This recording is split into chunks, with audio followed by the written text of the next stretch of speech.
Assalamualaikum warahmatullahi wabarakatuh. Saya Febrina Regita Pramesti, NPM 1811070194. Di sini saya akan mempresentasikan tentang statistik pendidikan. Pertemuan pertama, pengertian penelitian merupakan cara ilmiah untuk mendapatkan data dengan tujuan dan kegunaan tertentu. 4 hal yang perlu dipahami lebih lanjut yaitu cara ilmiah, data, tujuan, dan kegunaan.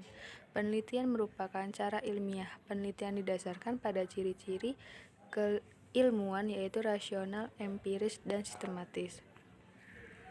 Penelitian pendidikan adalah proses yang sistematis untuk memperoleh pengetahuan, to discover knowledge, dan pemecahan masalah, problem solving. Pendidikan melalui metode ilmiah, baik dalam pengumpulan maupun analisis datanya, serta membuat rumusan generalisasi berdasarkan penafsiran data tersebut. Masalah-masalah dalam pendidikan yaitu komponen raw input, komponen instrumen input, komponen environmental input, komponen proses, dan komponen output. Distribusi frekuensi. Definisi pengelompokan data menjadi tabulasi data dengan memakai kelas-kelas data dan dikaitkan dengan masing-masing frekuensinya.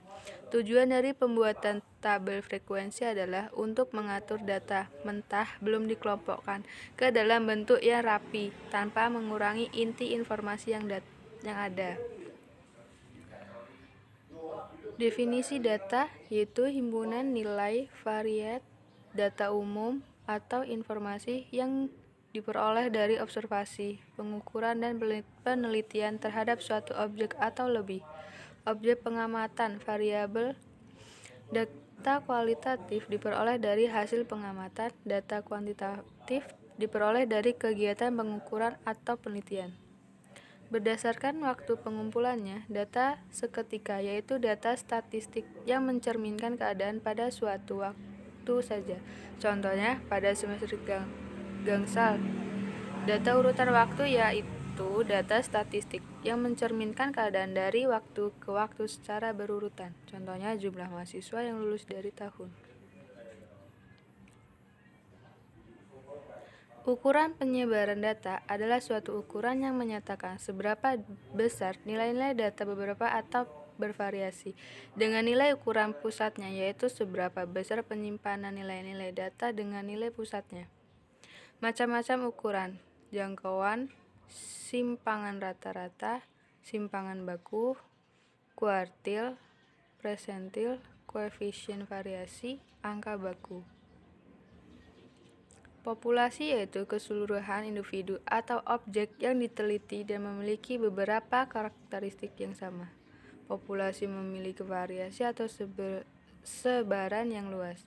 Populasi wilayah, generalisasi yang terdiri dari objek atau subjek yang mempunyai kualitas dan karakteristik tertentu yang ditetapkan oleh peneliti untuk dipelajari dan kemudian ditarik kesimpulannya. Hipotesis. Menyusun hipotesis adalah pernyataan tentatif yang merupakan dugaan mengenai apa saja yang sedang kita amati dalam usaha untuk memenuhinya. Bagaimana membuat hipotesis? Proses membuat hipotesis dapat diturunkan dari teori yang berkaitan dengan masalah yang akan kita teliti. Jadi, diperlukan teori untuk dapat membuat hipotesis.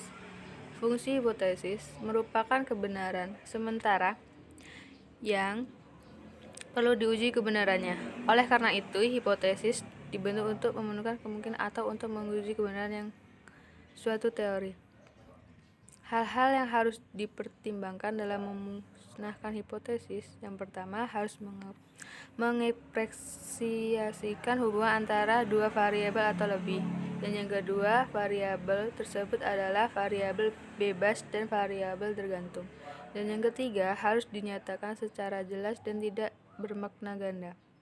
Dan yang keempat, harus dapat diuji secara empiris. Maksudnya ialah memungkinkan untuk diungkapkan dalam bentuk operasional yang dapat dievaluasi berdasarkan rata-rata data yang didapatkan secara empiris. Korelasi adalah suatu alat analisis yang dipergunakan untuk mencari hubungan antara variabel independen atau bebas dengan variabel independen tak bebas.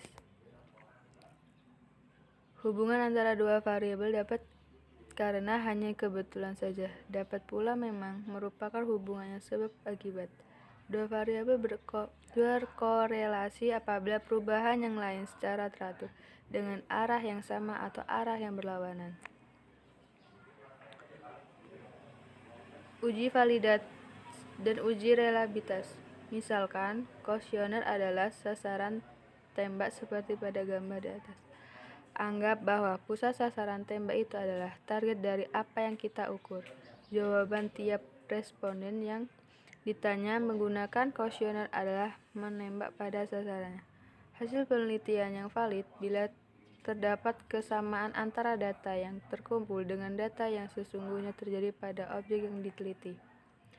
Pengujian validitas instrumen. Pada setiap instrumen baik tes maupun non-tes, terdapat butir-butir item pertanyaan atau pertanyaan.